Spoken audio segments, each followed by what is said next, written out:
Varicose వ్యాధితో బాధపడుతున్నారంట. తక్కువ ఖర్చుతో ట్రీట్మెంట్ కావాలి అనుకుంటే ఎవిస్ హాస్పిటల్ని సంప్రదించండి. ప్రస్తుతం మనతో పాటు లైవ్ కాల్ అందుబాటులో ఉన్నారు బీజేపీ నేత చికోటి ప్రవీణ్ గారు. ఒకసారి ఆయనతో మాట్లాడదాం. నమస్తే అండి ప్రవీణ్ గారు. నమస్తే. జై శ్రీరామ్, జై భారత్, జై ఇండియన్ ఆర్మీ, జై మోదీ. భారత్ కి పాకిస్తాన్ కి జరుగుతున్నటువంటి ఒక రకంగా చెప్పాలంటే ప్రత్యక్ష యుద్ధమే ఇది. దీని మీద మీ స్పందన ఏంటి చెప్పండి. వాళ్ళు ఒక దుశ్చర్యకు పాల్పడుతున్నారు పాకిస్తాన్ వాళ్ళు. మరి దాన్ని విజయవంతంగా తిప్పికొడుతున్నది మన భారత సైన్యం. వాళ్ళకి తెలివిలేని నా కొడుకులు అనుకుంటున్నాను నేను. వాళ్ళని తెలివి ఉన్నవాడు అయితే ఎవడు కూడా ఇట్లాంటి దుశ్చర్యకు పాల్పడరు. ఒక ప్రజల శ్రేయస్సు కోరుకునే గవర్నమెంట్ పాకిస్తాన్ లో ఇప్పుడు కూడా లేదు. అంటే పాకిస్తాన్ ప్రజలను కూడా శ్రేయస్సు కోరుకోరు వాళ్ళు. ఎంతసేపు ఉగ్రవాదాన్ని కోరుకుంటారు, ఉగ్రవాదాన్ని పెంచి పోషించే ప్రయత్నం తప్పించి ఎంతసేపు భారతదేశంపై ఏడుపు, భారతీయులపై దాడి చేయాలి, హిందుత్వంపై దాడి చేయాలి, భారతదేశం మొత్తము ఒక ఇస్లాం దేశంగా మార్చే కుట్ర ఎల్లప్పుడు పాకిస్తాన్ చేస్తుంది. మరి మన మోదీ గారు ఉన్నారు, మన ఇండియన్ ఆర్మీ ఉంది, విజయవంతంగా తిప్పి కొడుతున్నారు. మరి అయినా కూడా ఇంకా కూడా వాళ్ళకి బుద్ధి వస్తలేదు. ఇంకా గట్టి సమాధానము మన భారత సైన్యం ఇవ్వబోతుంది. మనం చిన్నప్పటి నుంచి కూడా చదువుకునే రోజుల్లో కూడా అంటుండేవాళ్ళండి, ఇప్పుడు పాకిస్తాన్ ని పిలక పీకిస్తాన్ అని చెప్పేసి. ఇప్పుడు అదే జరగబోతుందా అనిపిస్తోంది. పాకిస్తాన్ ఇప్పుడు ఇంకా మున్ముందు ఇట్లాంటి చర్యలకి చేపడితే మాత్రం ప్రపంచ చిత్రపటంలో పాకిస్తాన్ అనేది ఉంటుండే అనేది మన భావితరాలకు తెలుస్తుంది. వాళ్ళు అలా అట్లాంటి గుర్తుంటది. ఇక పాకిస్తాన్ ఉంటుండే ఒకప్పుడు, ఒక దేశం మొత్తం పోయింది అన్నట్టు. ఇవాళ ఎంతో ఓపికతోటి మనం ఉగ్రవాదులపై, శిబిరాలపై దాడి చేసినాము. ఫస్ట్ మొన్న సింధూర్ 1 అయినా కూడా వాళ్ళకి బుద్ధి లేదు. పాకిస్తాన్ ఆర్మీ బేస్ పైన కూడా ఎక్కడ దాడి చేయలేదు, సివిలియన్స్ పైన కూడా ఎక్కడ దాడి చేయకుండా కూడా వాళ్ళు వచ్చి మళ్ళీ మన కాశ్మీర్ పై నిన్న మిసైల్స్, డ్రోన్స్ పంపించడము, మరి వాళ్ళ ఫైటర్ జెట్స్ కూడా మన భారత భూభాగంలోకి తీసుకొచ్చే ప్రయత్నం చేసినారు. మరి మన వాళ్ళు విజయవంతంగా వాటిని పేల్చేసినారు. మరి వాళ్ళ ఎకానమీ చక్కగా లేదు, నీళ్లు లేవు, తిండి లేదు, ఆడ ఏం బతికే చక్కగా లేదు. వాళ్ళకి పాకిస్తాన్ ప్రజల పాలిట కూడా వాళ్ళు కరెక్ట్ లేరు. ఇలా పాకిస్తాన్ లోని ప్రజలు ఇలా సిగ్గుపడుతున్నారు. ఏంది ఇది, మాకు యుద్ధం వద్దు అన్న భావనలో ఉన్నారు. వీడేదో యూజ్లెస్ ఫెల్లో వాళ్ళ ప్రెసిడెంట్ వాళ్ళ ఉనికిని చాటుకునే ప్రయత్నం. అంటే ముఖ్యంగా ఏంటంటే ఆడ పేరుకే ప్రెసిడెంట్ ఉంటాడండి. అదంతా కూడా ఉగ్రవాదుల చేతిలో ఉంటది పాలన మొత్తం. అక్కడ ఉగ్రవాదులు ఏదా చెప్తే వాళ్ళు ఆ ప్రకారం నడుచుకోవాలి, లేకపోతే వాళ్ళని కూడా బతకనివ్వరు అక్కడ. అవును, మీరు అన్నది కరెక్ట్. ఎందుకంటే అక్కడ ఉగ్రవాదుల్ని దాడి చేసి చంపేస్తే భారత ఆర్మీ వాళ్ళ దగ్గరికి వచ్చి పాకిస్తాన్ ఆర్మీ వాళ్ళు లాస్ట్ రిచువల్స్ లో వాళ్ళు పాల్గొన్నారు. అఫీషియల్ గా వాళ్ళని లాస్ట్ రిచువల్స్ కి వీళ్ళు అటెండ్ అయ్యి అఫీషియల్ గా పంపించారు వాళ్ళని. అంటే ఏంటి, ఉగ్రవాదులను అఫీషియల్ గా పంపించడం ఏంటి అసలు? మేడం, అసలు ఉగ్రవాదులకి అండగా అక్కడ పాకిస్తాన్ సైన్యము కాపలాగా ఉన్నది. కరెక్ట్ మీరు అన్నది. టోటల్ సైన్యం మొత్తం ఇప్పుడు ఆడ పేరుకే సైన్యం అండి, వాళ్ళ సైన్యం కూడా ఉగ్రవాదులే.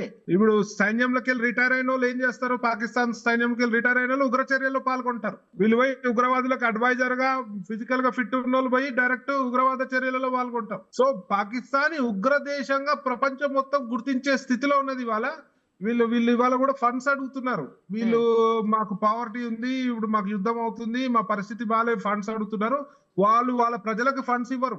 వాళ్ళు ఉగ్రవాదంకి బాంబులు కొనుక్కోనికి, AK-47 కొనుక్కోనికి, భారతదేశంపై దాడికి వాళ్ళు ఫండ్ తీసుకుంటారు. సో ఇవాళ మన విదేశాంగ మంత్రి కూడా చెప్పారు, వీళ్ళకి ఎలాంటి ఫండ్స్ ఇవ్వద్దు. ఇవాళ పాకిస్తాన్ కి ఏ దేశం ఫండ్ ఇచ్చినా ఉగ్రవాదాన్ని పెంచి పోషించినట్టే. అవును, మరి యుద్ధానికి అంతగా కాలు దువ్వి చివరికి ప్రధాని, ఆర్మీ చీఫ్ ఇద్దరు పారిపోయేటువంటి పరిస్థితి కదండి. మేడం, వాళ్ళు ఎప్పుడో పోయి దాచుకున్నారు. ఇవాళ బలైటోలు పాకిస్తాన్ ప్రజలు బలైతారు, పాకిస్తాన్ ఎకానమీ బలైతుంది. ఉగ్రవాదులు కూడా మాక్సిమం మనోళ్ళు వెంటాడి చంపుతున్నారు, ఉగ్రవాదులు హతమారుస్తున్నారు. ఏదేమైనప్పటికీ వీళ్ళకి బుద్ధి రాదు. ఇప్పుడు ఏ రకంగా అయితే మనం బుద్ధి చెప్తున్నామో ఇంకా కొంచెం గట్టిగా కూడా బుద్ధి చెప్పాల్సిన అవసరం ఉన్నది. దీని వల్ల ఇవాళ పెట్రోల్ ధరలు పెరగవచ్చు, ఏమైనా పెరగవచ్చు. మరి ఇవాళ ప్రతిపక్షాలు పెట్రోల్ ధరలు పెరిగినాయి, మోదీ సర్కార్ వచ్చినాక అంటే ఇప్పుడు డిఫెన్స్ సిస్టమ్ ఎంత స్ట్రాంగ్ ఉంది మనది. ఇవాళ మన డిఫెన్స్ ఎంత స్ట్రాంగ్ ఉంది. ఇక్కడ నుంచి వచ్చిన ఇవన్నీ ఎక్విప్మెంట్స్, ఇన్వెస్ట్మెంట్స్ అన్ని డిఫెన్స్ లో జరుగుతున్నప్పుడు కొన్ని పెరుగుతాయి, తగ్గుతాయి. ఇవాళ ఎవరు కూడా మాట్లాడే పరిస్థితి లేరు. ఇవాళ బీజేపీ అధికారంలో ఉంది కాబట్టి ఇలా మనం నిశ్చింతగా ఉన్నాం. మీరు స్టూడియోలు ఉన్నారు, నేను రోడ్లపై కార్లో తిరుగుతున్నా. ఇవాళ డిఫెన్స్ మీద చాలా ఇన్వెస్ట్ చేసినారు. ఇవాళ భారత ఆర్మీ గానీ, నేవీ గానీ, ఎయిర్ ఫోర్స్ గానీ #1 ఇవాళ. అవును, మన దగ్గర రావాలంటే శత్రు దేశాలు భయపడుతున్నాయి. ఈ క్రెడిట్ అంతా బీజేపీకే పోతుంది. ఇవాళ పెట్రోల్ ధరలు పెరిగినాయి, ఆ ధర పెరిగినాయి అన్న నోరు మూసుకొని కూర్చోమంటున్నాను నేను. ఇవాళ ధీటుగా జవాబు చెప్తుంది ఇవాళ. సో మున్ముందు కూడా భారతదేశం వైపు ఎట్లాంటి శత్రు దేశాలు ఉన్నాయి కదా, కొన్ని శత్రు దేశాలు పాకిస్తాన్ కాకుండా వెనుక నుంచి వెన్నుపోటు చేసే చైనా లాంటి శత్రు దేశాలు ఉన్నాయి. వాళ్ళు కూడా భయపడే స్థితిలో ఉన్నారు ఇవాళ. మున్ముందు పాకిస్తాన్ కి గట్టి బుద్ధి చెప్పబోతున్నాము. సింధూర్ 1, సింధూర్ 2, సింధూర్ 3 లాంటివి అయిపోతుంది. సింధూర్ 4 వరకు పాకిస్తాన్ అయిపోతుంది. ఆపరేషన్ సింధూర్లో అయితే 2 మహిళల్ని, ఎవరి మహిళల నుదుట సింధూరాలు అయితే చెరిపేశారో అలాంటి మహిళలతోటే తీసుకువెళ్ళి పాకిస్తాన్ మీద అటాక్ చేయించినటువంటి పరిస్థితి. అంటే మా మహిళలు చాలురా మీకు బుద్ధి చెప్పడానికి, మా ఆర్మీ దాకా కూడా, అంటే మగవాళ్ళ దాకా కూడా అవసరం లేదు, ఆడవాళ్ళు సరిపోతారు అని చెప్పేదానికే ఇలా చేశారా? 100% మేడం. భారత వనితా శక్తి చాలా ముందుంది. మోదీ గారు భారతదేశంలో వనితలు ముందుండాలని కోరుకుంటారు. సో ఇలా వాళ్ళకి బుద్ధి చెప్పే పనిలో మన ఆడవాళ్ళు చాలు, మన ఆడవాళ్ళు దేంట్లో తక్కువ లేరు. ఇవాళ రిజర్వేషన్ లాంటివి కూడా, మహిళా రిజర్వేషన్ బిల్లులు ఇవన్నీ కూడా బీజేపీ ఎందుకు ప్రోత్సహిస్తుంది? మహిళలు ముందుండాలి, దేశము పురోగతి చెందాలి, అభివృద్ధి చెందాలంటే మహిళల పాత్ర ముఖ్యంగా ముందుండాలి. సో అదే విధంగా ఇవాళ ఆర్మీలో కూడా చాలా మంది మహిళలు జాయిన్ అవుతున్నారు. వాళ్ళు చాలు, మా మహిళా మండలి చాలురా మీకు. ఇవాళ మహిళా మండలిలో బొట్టు జరిపేసి సింధూరు జరిపేసినందుకు వీళ్ళకి బుద్ధి చెప్తాం. ఇప్పుడు రాబోయే రోజుల్లో ఇది భారీ స్థాయిలోకి వెళ్ళిపోతుంది, ఖచ్చితంగా పిఓకేని స్వాధీనం చేసుకుంటాము అని కూడా వినిపిస్తున్నాయండి కొన్ని మాటలు. సో మీకేమనిపిస్తోంది? భారతీయుడుగా, ఒక భారతదేశాన్ని ప్రేమించే మనిషిగా డెఫినెట్ గా పిఓకేని స్వాధీనం చేసుకోవాలి, పాకిస్తాన్ ని అంచి పడేయాలి. పాకిస్తాన్ ను ఇండియా గురించి ఆలోచన చేయాలంటే వెన్నులో వణుకు పుట్టాల్సిన అవసరం ఉంది. సో ఆ రకంగా మన భారత సైన్యం బుద్ధి చెప్తున్నారు.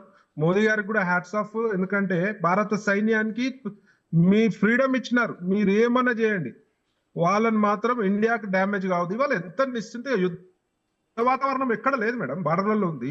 ప్రజలు నిశ్చితంగా ఉన్నారు, ఇవాళ మంచి నిద్రపోతున్నారు, ఇవాళ గుండె ధైర్యంగా నిద్రపోతున్నారు. అంటే ఎందుకు? మోదీ గారు ఉన్నందుకే. పూర్తి విశ్వాసం ప్రజలకి మోదీ గారిపై ఉన్నది, భారత ఆర్మీపై ఉన్నది. సో వాళ్ళు ఎన్ని చేసినా 3-4 రోజులు చేయగలుగుతారు. వాళ్ళు ఆల్రెడీ ఫైనాన్షియల్లీ చాలా వరస్ట్ గా ఉన్నారు. సో వాళ్ళని ఎట్లా కంట్రోల్ చేసుకోవాలో బాగా తెలుసు. పార్టీలకు అతీతంగా అందరూ కూడా సపోర్ట్ చేయటం చాలా వరకు సంతోషించదగ్గ విషయం అండి. ఇప్పుడు మేడం పార్టీలకు అతీతంగా సపోర్ట్ చేయాల్సింది. భారతదేశాన్ని విషయంకి వస్తే మాత్రం ఎవరు కూడా పార్టీలు మాట్లాడద్దు. పార్టీలకు అతీతంగా డెఫినెట్ గా సపోర్ట్ చేయాలి. ఇది భారతీయుల మనోభావాలను కించపరిచి ఏ నా కొడుకుని వదలొద్దు. సో మన సైన్యం గట్టిగా బుద్ధి చెప్తుంది, వాళ్ళు మన ముంగట నిలబడలేరు. త్వరలోనే మీరు అన్నట్లు ఫైనాన్షియల్ గా వీక్ అయిపోతున్నప్పుడు వాళ్ళు తగ్గుతారని మొత్తం సిచ్యుయేషన్ అంతా మన ఇండియన్ ఆర్మీ కంట్రోల్లోకి రావాలని చెప్పేసి ఆశిద్దామండి. Definite madam. వాళ్ళు ఇట్లనే ముందు ఇట్లాంటి దుశ్చర్యలకు పాల్పడితే అఖండ భారతదేశం అవుతుంది. పాకిస్తాన్ కూడా ఇక పాకిస్తాన్ అనే దేశమే ఉండదు. ఒకప్పుడు ఉండే అనుకునే పరిస్థితుల్లో వాళ్ళే తెచ్చుకుంటున్నారు. మనము భారతదేశం ఎవరి జోలికి ఎవరు అనవసరంగా పోదండి. మరి మన దగ్గరకు వస్తే మాత్రం ఓర్పుతోటి ఉంటది. ఇక లిమిట్ దాటి వస్తే మాత్రం ఎందుకు ఊరుకుంటారండి? కరెక్ట్. థ్యాంక్ యూ అండి. Thank you so much. Thank you. జై శ్రీరామ్.